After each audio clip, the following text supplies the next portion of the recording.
नमस्कार दोस्तों, स्वागत है आपका हमारे एक और नए वीडियो में। तो आज का जो हमारा टॉपिक रहने वाला है वह है मध्यकालीन भारतीय इतिहास। इससे हम 30 प्रश्नों को देखने वाले हैं जो आपके आने वाली परीक्षाओं में बहुत सहायक होंगे।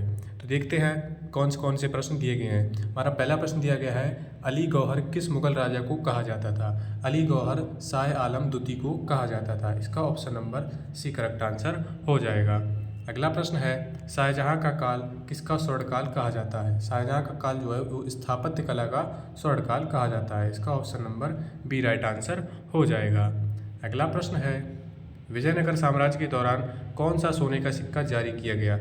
विजयनगर साम्राज्य के दौरान वराह जो था वो सोने का सिक्का जारी किया गया था। इसका option number B right answer हो जाएगा।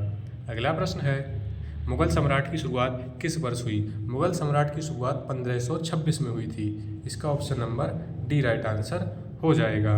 अगला प्रश्न है, इलाहाबाद का किला किसने बनवाया था? इलाहाबाद का जो किला था वो अकबर ने बनवाया था। इसका ऑप्शन नंबर ए राइट आंसर हो जाएगा। अगला प्रश्न है, पुरंदर की संधि मराठा और मुगलों के बीच हुई। इसमें मुगलों की तरफ से किसने संधि की? तो मुगलों की तरफ से जो संधि की थी वो जयसिंह प्रथम ने की थी। इसका ऑप्शन नंबर ए राइट आंसर हो जाएगा। अगला प्रश्न है, निम्नलिखित में से कौन दिल्ली के सैयद सुल्तानों का समकालीन था? तो जो याहिया बिन अहमद बिन अब्दुल्ला सरहिंदी जो था वो सैयद सुल्तानों का समकालीन था। इसका option number D right answer हो जाएगा।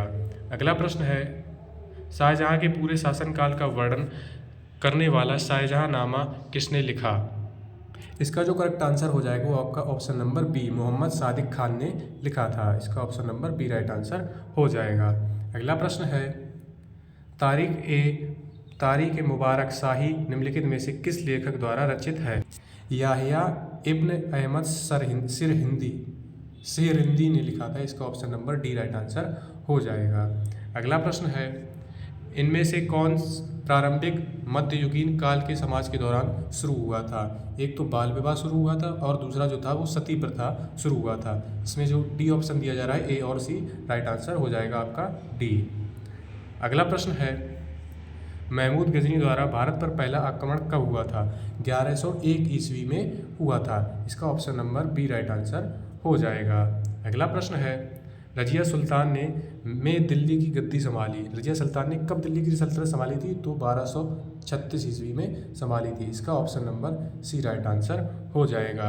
अगला प्रश्न है, निम्नलिखित में से किसने गज ए सिकंदरी नामक एक नया पैमाना पेश किया? तो सिकंदर लोधी ने पेश किया था यह पैमाना। Option number B right answer हो जाएगा। अगला प्रश्न है, भारत के मध्यकालीन इतिहास में दस्तर बंधन किसे कहा जाता था? तो जो उमेला को दस्तर बंधन कहा जाता है। इसका option number B right answer हो जाएगा।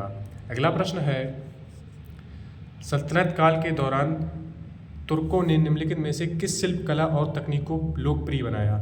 इसमें जो आयरन रकाब का उपयोग, घोड़े और सवार दोनों के लिए कवच का प्रयोग और तीसरा जो है बेहतर मोर्टार का उपयोग, ये तीनों को लोकप्रिय बनाया था। इसलिए इसका ऑप्शन नंबर जो डी दिया जा रहा है वो राइट आंसर हो जाएगा। अगला प्रश्न है, तालीकोटा के युद्ध के परिणाम स्वरूप निम्नलिखित में से किसका अंत हुआ? विजयनगर साम्राज्य का अंत हुआ था। इसका option number D right answer हो जाएगा। अगला प्रश्न है, संगम वंश की स्थापना करने वाले हरिहर प्रथम और बुक्का राय प्रथम मूल रूप से के सामंत थे? इसका ऑप्शन नंबर ए जो है वो कातकी के ये सामंत थे। इसका option number A correct answer हो जाएगा।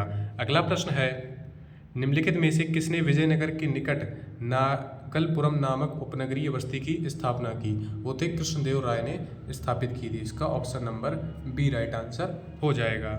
अगला प्रश्न है, गुजरात के चालुक्य शासक सोलंकी भीम द्वितीय ने कायदरा के युद्ध में निम्नलिखित में से किस राजा को हराया था? उन्होंने मोहम्मद गौरी को हराया था। इसका option number B correct answer हो जाएगा। अगला प्रश्न है, निम्नलिखित में से किसने नालंदा और विक्रमशिला के विश्वविद्यालयों को नष्ट कर दिया? इसका option number A Mohammad Bakhtiyar Khilji ने नालंदा और विक्रमशिला के विश्वविद्यालयों को नष्ट कर दिया था। इसका option number A correct answer हो जाएगा। अगला प्रश्न है, राणा कुंभा ने अपनी विजय की जीत को चिन्हित करने के लिए निम्नलिखित में से किस स्थान पर एक विजय स्तंभ बनाया। तो चित्तौड़ में विजय स्तंभ बनाया था इसने। इसका option number B correct answer हो जाएगा। अगला प्रश्न है, चोल का युद्ध किस वर्ष हुआ था? मार्च 1508 में हुआ था। मार्च 1508 में नहीं, जनवरी 1508 में हुआ था। इसका option number A correct answer हो जाएगा। अगला प्रश्न है,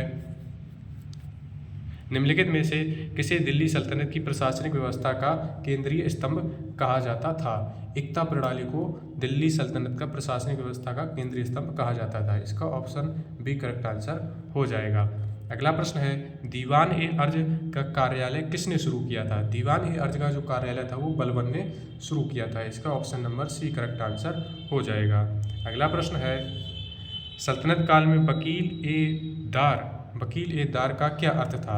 सल्तनत काल में वकील ए दार का अर्थ था कोर्ट की मर्यादा को बनाए रखना। इसका ऑप्शन नंबर ए राइट आंसर हो जाएगा। अगला प्रश्न है, दिल्ली सल्तनत के अधीन कौन से अधिकारी भू राजस्व और कर वसूल करते थे? इसका और जो ऑप्शन नंबर डी है आपका, अमिल जो थे वो भू राजस्व कर और अन्य कर वसूल करते थे। इसका option number D correct answer हो जाएगा। अगला प्रश्न है, तुर्कों ने मेहराब और गुदम्ब की स्थापत्य शैली कहाँ से ग्रहण की थी? इसका ऑप्शन नंबर ए यूनानी साम्राज्य आपका करेक्ट आंसर हो जाएगा। अगला प्रश्न है, अष्टदिग्गज निम्नलिखित में से किस विजयनगर शासक के दरबार को सुशोभित करता था? या कृष्णदेव राय के दरबार को सुशोभित करता था अष्टदिग्गज? इसका option number D correct answer हो जाएगा।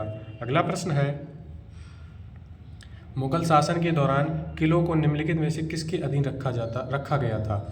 किलादार के अधीन रखा गया था। इसका option number B correct answer हो जाएगा। अंतिम प्रश्न दिया गया है, शिवाजी और के बीच पुरंदर की संधि पर हस्ताक्षर किए गए थे। शिवाजी और जयसिंह के बीच में पुरंदर की संधि पर हस्ताक्षर किए गए थे। इसका करेक्ट आंसर सी हो जाएगा। यही थे हमारे आज के मध्यकालीन भारत के इतिहास से जुड़े हुए 30 महत्वपूर्ण प्रश्न। वीडियो अच्छा लगा हो तो लाइक करें और चैनल को सब्सक्राइब करें। जय हिंद।